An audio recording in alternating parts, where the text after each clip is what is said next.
Ben oyun. Bölüm 8. Benlik zihnin ötesinde durur. Çocukken sık sık tam bir mutluluk, hatta coşkuya varan durumlar yaşadım. Daha sonra bunlar sona erdi. Ama Hindistan'a geldiğimden beri, özellikle de sizinle tanıştıktan sonra tekrar ortaya çıktılar. Yine de bu durumlar ne kadar harika olsalar da kalıcı değiller. Gelip gidiyorlar ve ne zaman geri döneceklerini bilmek mümkün değil. Kendisi istikrarlı olmayan bir zihinde herhangi bir şey nasıl istikrarlı olabilir? Zihnimi nasıl istikrarlı bir hale getirebilirim? Dengesiz bir zihin kendini nasıl istikrarlı bir hale getirebilir ki? Elbette getiremez. Zihnin doğasında gezinmek vardır. Tek yapabileceğiniz bilincin odağını zihnin ötesine kaydırmaktır. Bu nasıl yapılır? Bir tanesi hariç tüm düşünceleri reddedin. Ben düşüncesi. Zihin başlangıçta isyan edecektir. Ancak sabır ve azimle teslim olacak ve sessiz kalacaktır. Sessizleştiğinizde her şey sizin herhangi bir müdahaleniz olmadan kendiliğinden ve oldukça doğal bir şekilde gerçekleşmeye başlayacaktır. Zihnimle uzun süren bu mücadeleden kaçınabilir miyim? Evet, kaçınabilirsiniz. Hayatınızı olduğu gibi yaşayın. Ama tetikte, dikkatli. Her şeyin olduğu gibi olmasına izin vererek, doğal şeyleri doğal şekilde yaparak, acı çekerek, sevinerek, hayatın getirdiği gibi. Bu da bir yol. Öyleyse ben de evlenebilir, çocuk sahibi olabilir, bir iş kurabilir ve mutlu olabilirim. Elbette. Mutlu olabilirsiniz veya olmayabilirsiniz. Bunu doğal karşılayın. Ben yine de mutlu olmak istiyorum. Gerçek mutluluk değişen ve yok olan şeylerde bulunamaz. Haz ve acı kaçınılmaz olarak değişir. Mutluluk benlikten gelir ve yalnızca benlikte bulunabilir. Gerçek benliğinizi, yani Svarupa'nı bulun. Gerisi onunla gelecektir. Eğer gerçek benliğim huzur ve sevgi ise neden bu kadar huzursuzdur? Huzursuz olan gerçek varlığınız değildir. Zihin huzursuz olduğundan zihindeki yansıması huzursuz görünür.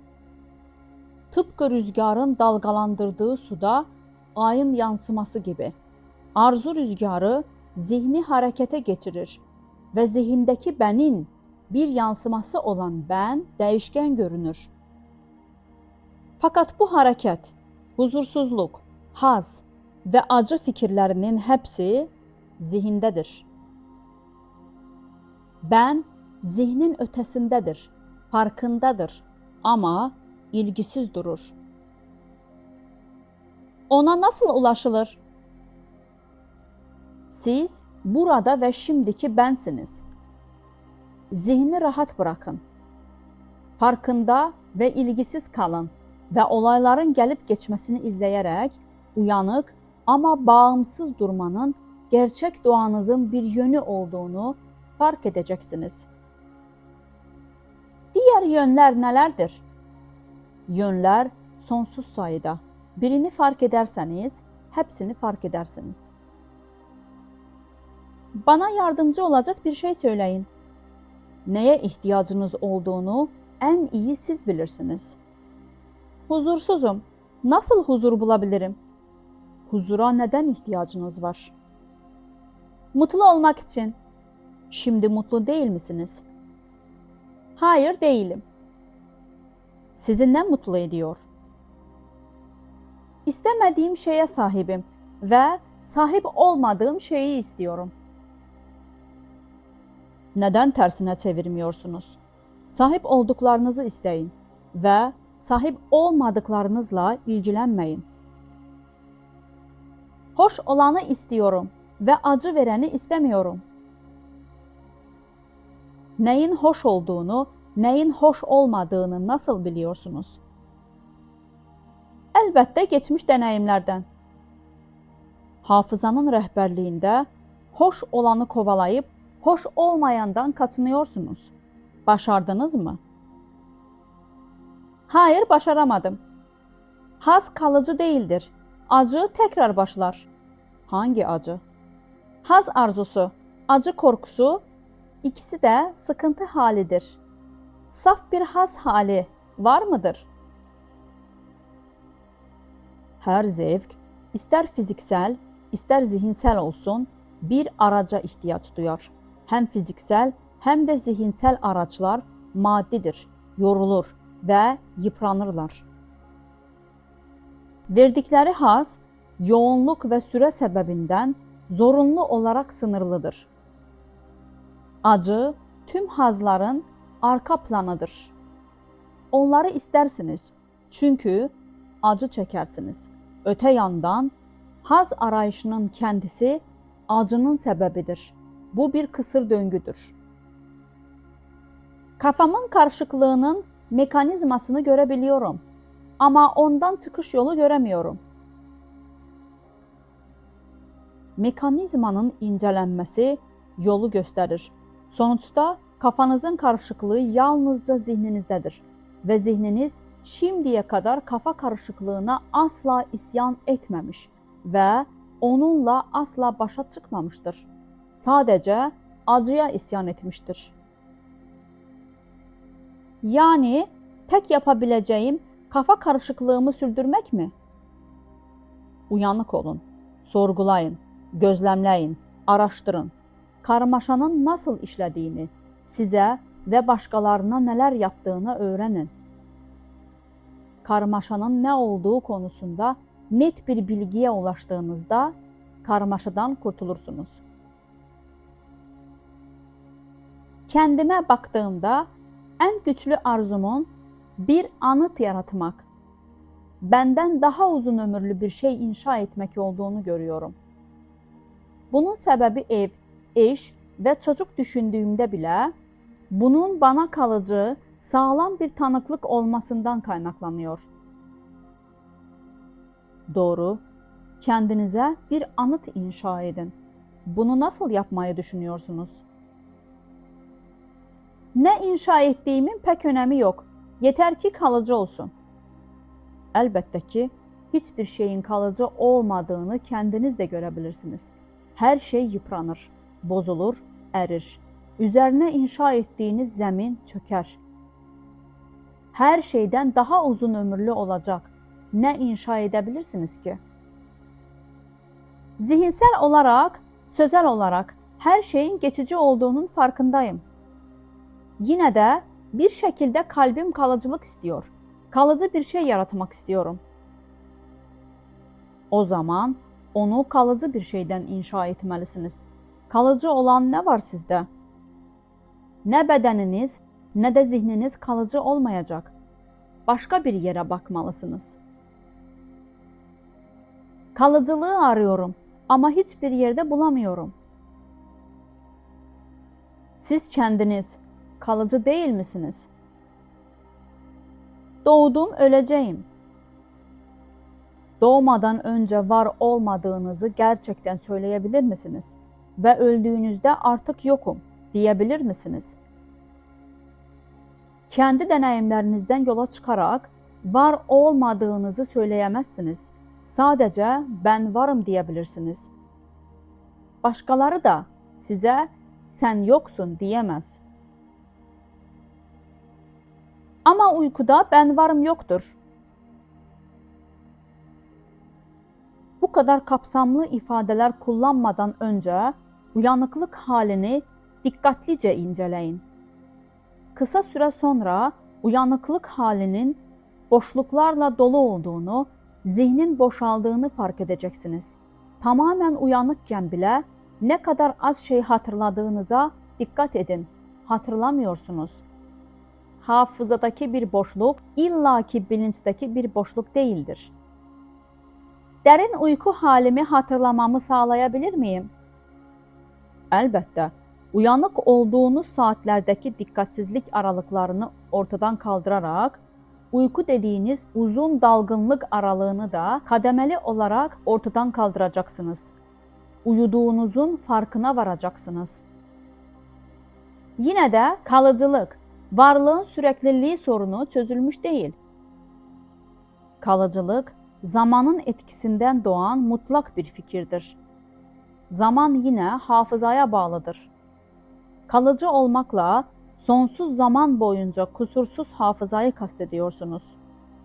Zihni ebedileştirmek istiyorsunuz ki bu mümkün değil.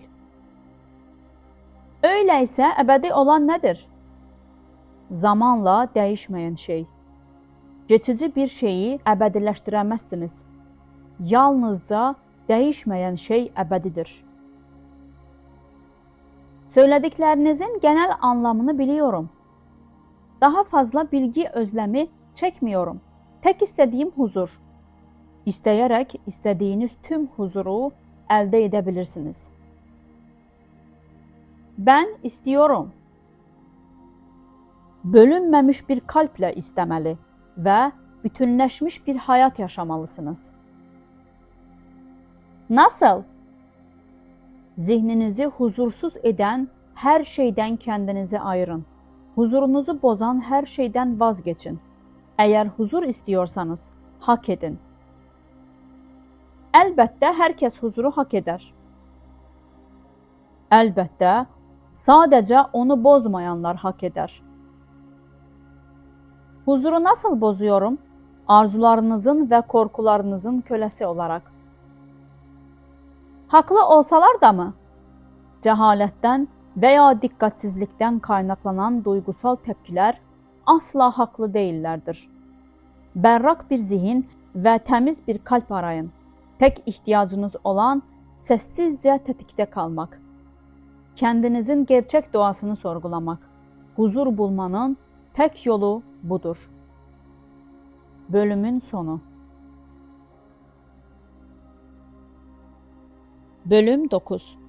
Hafızanın tepkileri. Bazıları evrenin her zaman var olduğunu ve sonsuza dek dönüşüm geçirdiğini söyler. Bazıları evrenin ebedi yasalara tabi olduğunu söyler.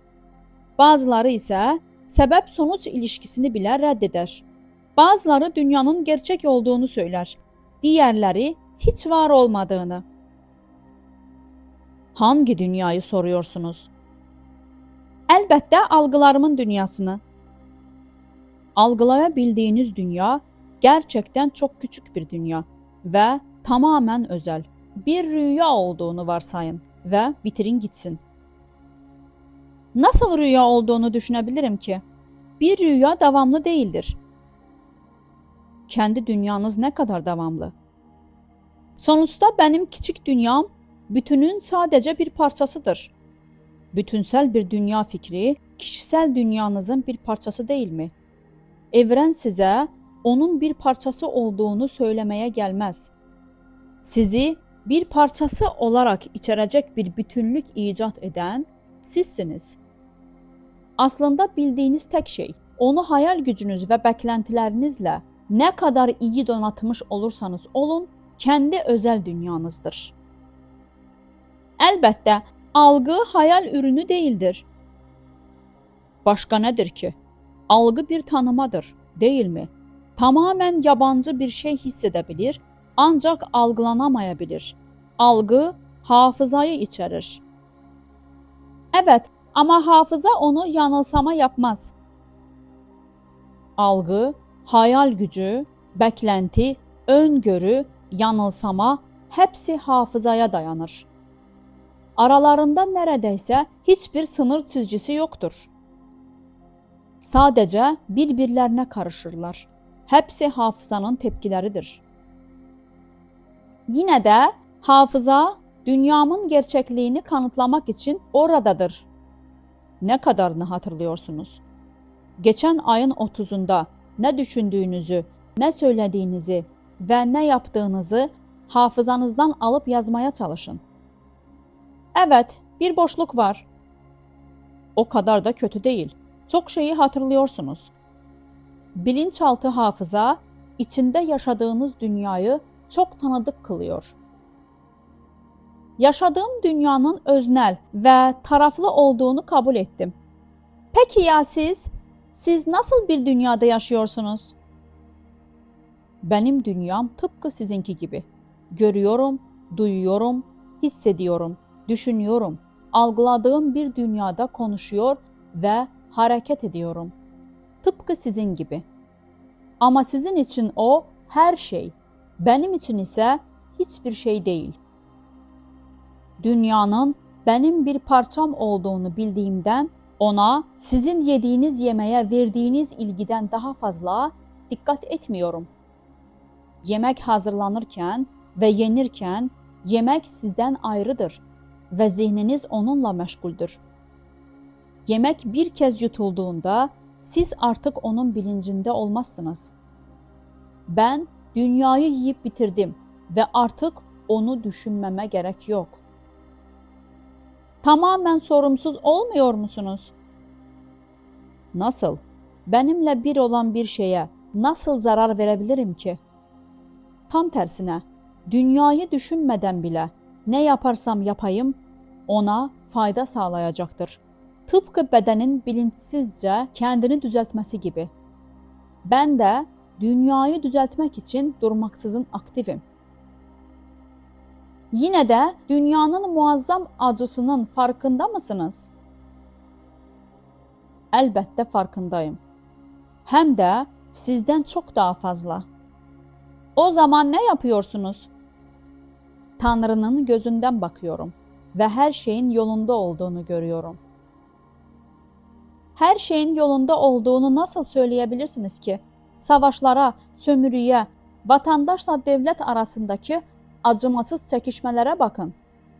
Tüm bu acılar insan yapımıdır ve bunlara son vermek insanın gücü dahilindedir. Tanrı insanı eylemlerinin sonuçlarıyla yüzleştirerek ve dengenin yeniden sağlanmasını talep ederek yardım eder. Karma, doğruluk için işleyen yasadır. Tanrı'nın şifalı elidir. Bölümün sonu.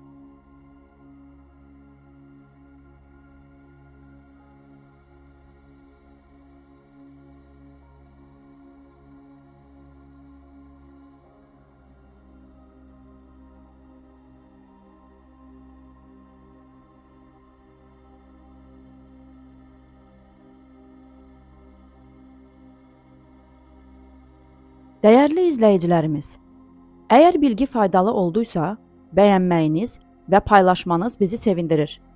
Kanalın büyüməsi və daha çox insana ulaşması, daha çox insanın bilgilənməsinə və aydınlanmasına səbəb olur.